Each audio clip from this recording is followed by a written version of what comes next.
I want to say thank you that everybody that's here, the fact that you maybe saw my name in the bulletin last week, or you saw it in the bulletin this week, and you actually decided to still come. So thank you. The parable of the barking dog.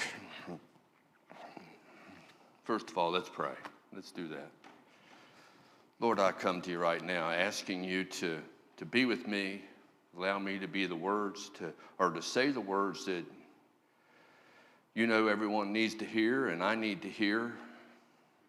Lord, just speak through me. It's all I can ask. Amen. The idea of this presentation started a couple of years ago. We had a shared service down at the pavilion with Springdale after Bible school, I believe it was. And one of the neighborhood dogs up the road here barked the entire service and totally distracted me from everything that was going on in the pavilion because I'm listening to this dog bark. And there was a couple of different things I was thinking at that point is that, doesn't this dog know we're having a church service? And doesn't its owner care that it's interrupting our church service? Didn't seem to bother anybody else, but it did bother me. So all that thinking is what brought me to this presentation. Again, it was just a possible title for a long time. I still have the piece of paper on my nightstand that I wrote the title on, and it's just laid there. And I could have used it to talk about all the distractions that we have in our life, since that's where it really started. You know, the everyday things that get between us and God or take our attention away from him. And I know this doesn't happen to you folks, but, you know, 2 or 3 weeks ago, we prayed for Gordon and Sue up here as they were leaving. And as we're getting ready to start praying, I go to put my hand in my pocket. And I noticed this little zipper here. And I get to thinking, what would I want to put in there that would fit in that little hole? But that's how my mind works. I'm sorry. And but back to this morning. I call it a presentation because I'm not really a preacher, and I don't know that I would want to call this a sermon. But I decided to do something different from the message about distractions that you would think about first. I wanted to look about how we all have different personalities. Looking at different types of dogs is just maybe a different way of looking at all of us. But first I want to show you this. This is the small print disclaimer. The content to follow, either visually or audibly, is not intended to offend or embarrass any known person or persons unless mentioned specifically by the presenter. The intent is only to make you think and to be aware of the image you present to others. And if you should happen to think I'm pointing a finger at you, remember I'm pointing 3 at myself.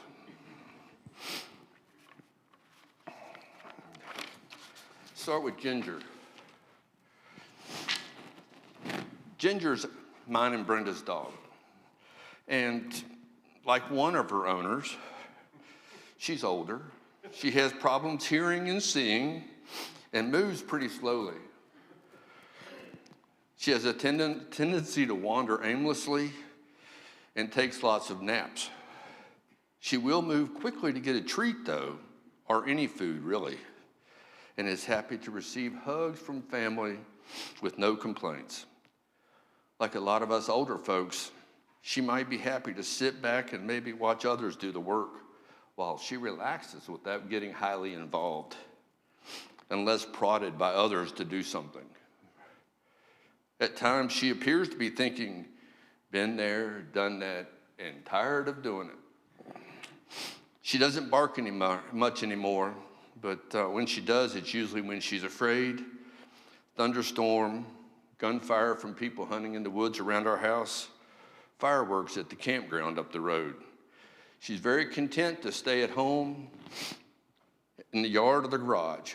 She did have a litter of 10 puppies later in life, some of whom we'll talk about, starting with Peanut. Peanut was the last born and the runt of Ginger's litter. Brenda and I were talked into keeping her by our younger daughter to be hers, but the dog never left our house. Being the runt, she may have been falsely accused, I have to put the falsely accused in, by her owner of only having half a brain. She was always easily excitable, would run in circles when she was excited. She would run around Ginger, sometimes knock her down. She could not stand for you to rub Ginger without rubbing her too, and would push Ginger out of the way to get some attention for herself. She seemed to bark all the time. Anytime a car was in the driveway, anytime Ginger barked, stuff in the woods, squirrels, deer, birds, the wind, who knows? She was constantly testing the invisible fence and pushing her boundaries. She got on my nerves on a regular basis. Another one of Ginger's pups is Minnie. Minnie. There she is. Lauren talked Keith into keeping this puppy when they were still dating. I don't think he regrets it. Minnie is also very excitable, seems to be constantly moving, unless she's curled up with Keith in a chair. She does have a tendency to bark when someone new is around, but once she knows who it is, she calms down. She is always looking around and wants to be involved in whatever's going on around her. She's very vocal, meaning if you talk to her, she starts barking as a way of talking to you. She's the social butterfly. This is Moose. Moose is an Aussie Doodle, an Australian Shepherd Poodle mix. 2 years old, belongs to Emily and Taylor. He still gets excited and barks when he sees you or when you open the door to walk in the house. These dogs are known to be protective, but in a good sort of way. He wants to be a leader, and you can see him trying to guide the other dogs and people too, just like a teacher in the classroom. It bothers Moose when everyone is not in the same room, and he goes looking for the missing ones. Loves to play, and is very gentle with Tade, even when Tade's pulling his hair. This is Dusty. Dusty's a Chihuahua. As you can tell, a well-fed Chihuahua. Uh-oh.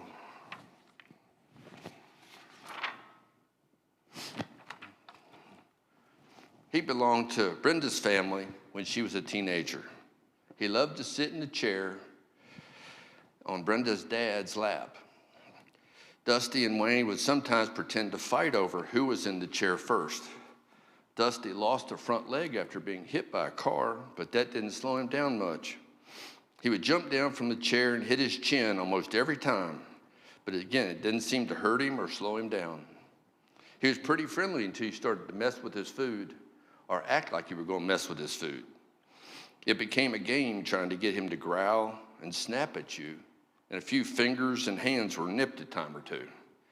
Dusty would sometimes come after you if Wayne acted like you were hurting him. Still didn't bite, but he certainly warned you. Sort of funny how dogs and owners' personalities match. These were the dogs I've known personally, and yes, their personalities have seemed to match their owners on more than one occasion. By this time, you're probably wondering, where's Marty going with this? But stick with me. Hopefully it'll all come together before the end, okay? Let's look at some other dogs. These dogs I don't know personally, but what I read, I'll share with you. Lots of different breeds of terriers. The Jack Russell, the Fox Terrier, the Wire Fox Terrier, the Norwich Terrier. Most were described as energetic, lovable, loyal, and intelligent. Also described as hard workers, but sometimes stubborn with a spunky attitude. Some, like the Cairn Terrier, were described as upbeat, happy-go-lucky dogs who busy themselves with self-appointed jobs, feisty, especially with other dogs, and don't socialize with cats well, may need supervision around young children. Another one, the Scottish Terrier, known for their independent and self-assured nature, can sometimes be stubborn and a real test of wills. They tend to be a one-person dog. Do you know any people that match these descriptions?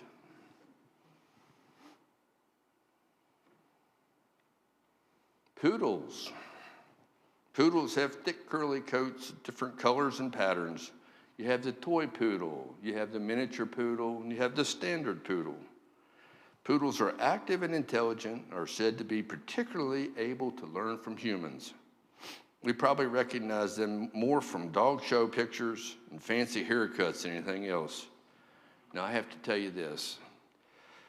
Almost all the poodles that I've been around, I would not turn my back on. And the people that had them, when I came there, they had a tendency to put them in another room and shut the door. And I was okay with that. Hound dogs. So many different kinds of hound dogs. I picked a few of the most popular to show pictures. You've got the Basset Hound, the Beagle, the Bloodhound, the Greyhound, the Blue Tick, and last but not least, the Dachshund. Hound dogs mainly used for hunting in 3 different ways. You have sight hounds, which are able to pursue their target very quickly while they're able to see it. There are the scent hounds, which aren't really quick runners, but can track a scent for a long time. Then you have others that are a mixture of the two. I sometimes think about the previous dogs I've talked about to be anywhere from a yip yip bark to a I'm barking because I'm more scared of you than wanting to bite you bark, or hey, hey, hey, I have something to tell you. Wanted to finish up with guard dogs. I consider these to be the larger dogs with possibly a little more bite than bark. Some of these dogs are trained not to bark, so just bite. So when I hear them barking, I'm still leaving. There are many dogs that are considered guard dogs. I picked just a few of the most popular. We have the German Shepherd, the Rottweiler, the Doberman, and lots of different breeds of Mastiffs. Those are the ones that come to my mind when I want to stay out of reach of them. We have some larger dogs which are also trained to help people. German Shepherd could be considered one of these as well. The other ones are the Retrievers, the different breeds of Shepherds, and the St. Bernards. Do we know anybody like any of those dogs? And the Chinese Shar-Pei. Who really knows what's going on with this dog? Their personality was described as strong-willed, mind of their own, requiring a confident owner who can take charge, potential aggression towards other animals and people if not socialized properly, loud snoring and snorting, and expensive. Ladies, do we know anybody like that? I know there are many I've left out. Sorry if I've missed your favorite dog. Again, the first few dogs I knew personally, but the rest I just read about or I've had minimal contact with. I'm also sorry if I offended you with the description of maybe your dog or your favorite dog. Have I prejudged the dogs that I've described to you this morning by their appearance or past experience? Sometimes the friendliest looking dog is the first one to bite, while the scariest looking dog may be the one that saves you or will want to lick you to death. Yeah, I've judged the dogs that you've seen up on the screen this morning. Matthew 7:1 says, "Do not judge, or you too will be judged. For in the same way you judge others, you too will be judged, and with what measure you use, it will be measured to you." How often do we choose to judge people by their resemblance or by their appearance before we get to know them? I sometimes get the question, "Did you look in the mirror when you got dressed?" from my lovely wife. I have three basic clothing groups. Work at home, which are dirty-looking clothes with holes in them. Uniforms for the job. Casual, nicer-looking clothes. Sometimes I forget which ones I'm supposed to have on, depending on where we're going. How often do we judge people by their bark? Do we know what happened with or to them just before we started talking to that person? Take Lauren and Keith's trip a couple weeks ago. Keith talked about that day, but I'm sure the ticket agents in Tampa weren't having their best day when a lot of flights were canceled going north because of the weather. Totally out of their control, but they were the ones that had to hear about it from every passenger affected. How often do we judge people by the rumors we've heard without knowing their background or their real story? After all, it's a rumor. It's human nature for us to look at other people, start to put a story to them without ever saying the first word to them. I'm guilty of this. By judging them, I tend to act a certain way towards them. This is called creating a first impression, and sometimes you don't get a chance to change it. You've heard the saying, don't judge a book by its cover. Well, let's put that to people. Instead of judging people by their cover, we need to give them a chance. Allow them to open up and show what's inside. I think most of the time we will be pleasantly surprised, and I think we're capable of surprising people too. And I say funny. It's funny the way God works. You know, I had this thing prepared week and a half ago, just about ready to go, fine-tuning. And what do I see? A couple devotions over the last several days that went right with this that I had to add into the middle. Steve Sable of Knights of the 21st Century said it this way in one of his morning devotionals. Get beyond the superficial and obvious. Begin each conversation and encounter with the assumption that this person has infinite worth and value. Because in God's grand scheme of things, they do. And if you read the Daily Bread, I think it was Friday morning, it gave an example of 1 Samuel. 1 Samuel chapter 16, where Samuel's been sent to Jesse's house, and he's choosing one of his sons to be king. And I'm just going to start reading from verse 5. Samuel replied, I come in peace. I've come to sacrifice to the Lord. Consecrate yourselves and come to the sacrifice with me. Then he consecrated Jesse and his sons and invited them to the sacrifice. And this is where it starts to be applicable to what I'm talking about. Samuel is looking at these sons, and he's already got an idea of what he's looking for simply because of who the previous kings have been and what he expects a king to look like. When they arrived, Samuel saw Eliab and thought, surely the Lord's anointed stands here before the Lord. But the Lord said to Samuel, do not consider his appearance or his height, for I have rejected him. The Lord does not look at the things people look at. People look at the outward appearance, but the Lord looks at the heart. Then Jesse called his next son, had him pass in front of Samuel. Samuel said, Lord has not chosen this one either. The next one came by, and I'm sort of leaving names out because I can't hardly pronounce them. But Samuel said, nor has the Lord chosen this one. Jesse had 7 of his sons pass before Samuel, but Samuel said to him, the Lord has not chosen him. So he asked Jesse, are these all the sons you have? They're still the youngest, Jesse answered. He's tending the sheep. Samuel said, send for him. We will not sit down until he arrives. So he sent for him and had him brought in. He was glowing with health and had a fine appearance and handsome features.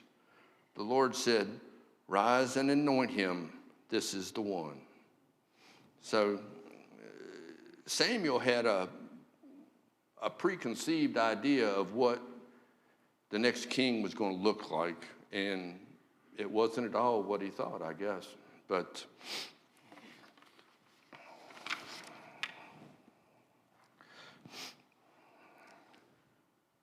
Romans 14:10 through 13 reads, "You then, why do you judge your brother and sister?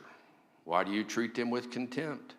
For we will all stand before God's judgment seat. It is written, as surely as I live, saith the Lord, every knee will bow before me, every tongue will acknowledge God. So then each of us will give an account of ourselves to God. Therefore, let us stop passing judgment on one another. Instead, make up your mind to not put any stumbling block or obstacles in the way of a brother or sister." I've probably spent more time on the dogs than I should have this morning, but I was trying to make a point. Certainly more types of people and personalities in this world than there are dogs. Thank God he made each of us different in the way we look, the way we act, and the way we think. The world is so much more interesting this way. Jesus is able to see past all that outside stuff and see what our hearts are truly like. He's able to look beyond the clothes, the first impressions. He knows what we've dealt with, and he knows what we're dealing with at any moment in time. You know, I don't like getting real serious up here and seeming to preach when I get here. I leave that to those that are more knowledgeable than me. I would rather take every opportunity to encourage you and compliment you as the body of Linside Mennonite Church, even if it's in a somewhat humorous way. I encourage you to be better than me. Now, as I was preparing this morning, Brenda told me of something she had heard a pastor on a podcast, Alistair Begg, say one morning. They had sung the song, "I'm so glad I'm a part of the family of God," just like we did this morning. But his comment was, and I think it probably would apply to me, "I'm surprised you're a part of the family of God," is what you all would be saying when you're looking at me. I'm surprised you're a part of the family of God. Instead, I would say the best way to sing it is, "I'm so glad you're a part of the family of God." David said last week, our goals as Christians should be to take as many with us as we can, not just worry about ourselves. You know, I judge myself much harder than any of you ever could because I know what and how I think. I know the things that I've said and done. But I also know forgiveness is possible if you just ask for it. I challenge you not to let your pride or your fear of being judged or being embarrassed stop you from asking God for that forgiveness today. Pray with me. Lord, again, as we're here this morning, I hope these words have been pleasing to you. And I just ask that everyone take them the way they're intended, and that you continue to be with us, continue to guide us and direct us and bless us, Lord. I ask all this in your name. Amen.